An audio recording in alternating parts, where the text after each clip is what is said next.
Bonjour, bonjour à tous, bonjour à toutes. J'avais très envie, oui, à Marseille, j'avais très envie de vous parler d'une personne, écrivain, exceptionnel, et d'un livre qui va vous déchirer les tripes, une histoire vraie, avec Lina Chely.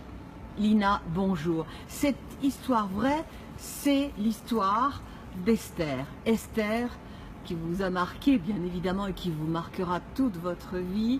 C'est un livre qui vous prend au cœur, dans votre chair, mais c'est une saga exceptionnelle. Comment avez-vous fait, Lina, pour parler de ce livre, on peut le dire, tout à fait exceptionnel, mais presque autobiographique? Mais c'est un livre qui est autobiographique. C'est beaucoup plus que ça.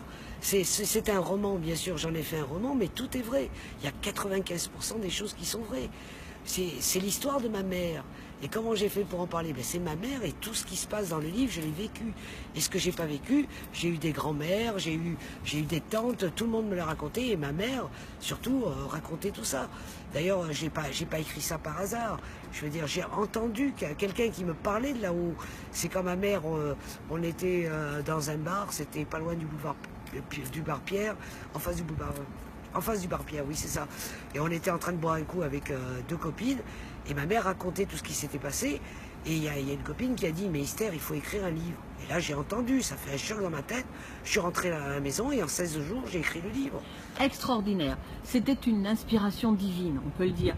Mais le parcours d'Esther est tout à fait particulier, très interloquant, on peut dire, parce que cette petite Esther, elle a vécu la guerre, elle a vécu plein de choses, elle a perdu ses parents, et à travers votre texte, on retrouve une histoire d'inspiration divine. Comment l'expliquer?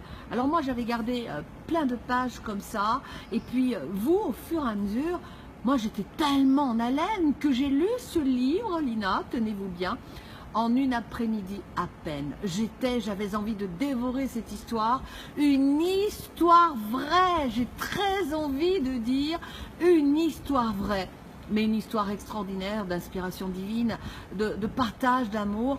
Alors Lina, vous en avez vécu des choses à travers le reflet de votre maman qui vit encore et qui vous a rejoint, pas très loin, dans votre petite chaumière.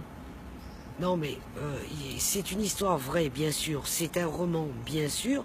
Mais l'inspiration que j'ai eue, elle est... Bon, vous dites qu'elle est divine, elle est peut-être divine. Mais moi, quand j'écris, j'ai l'impression qu'il y a quelqu'un qui me dicte.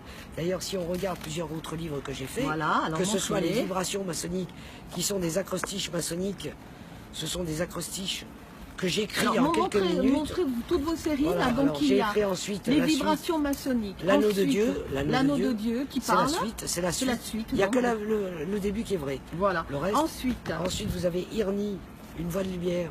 Là, ça c'est la France qui est envahie, c'est ce qui se passe. C'est presque du visionnaire.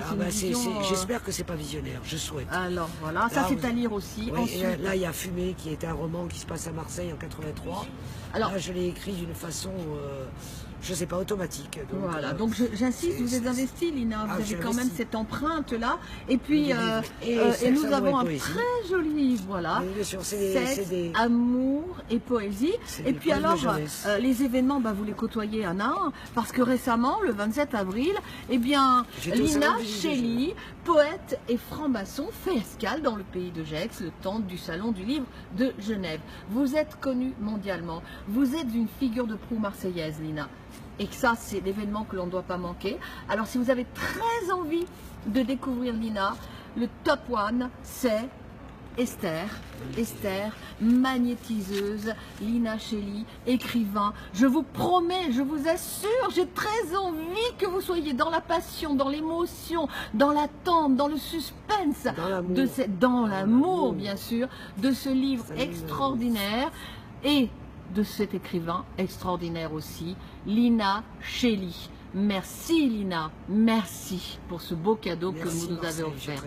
Merci.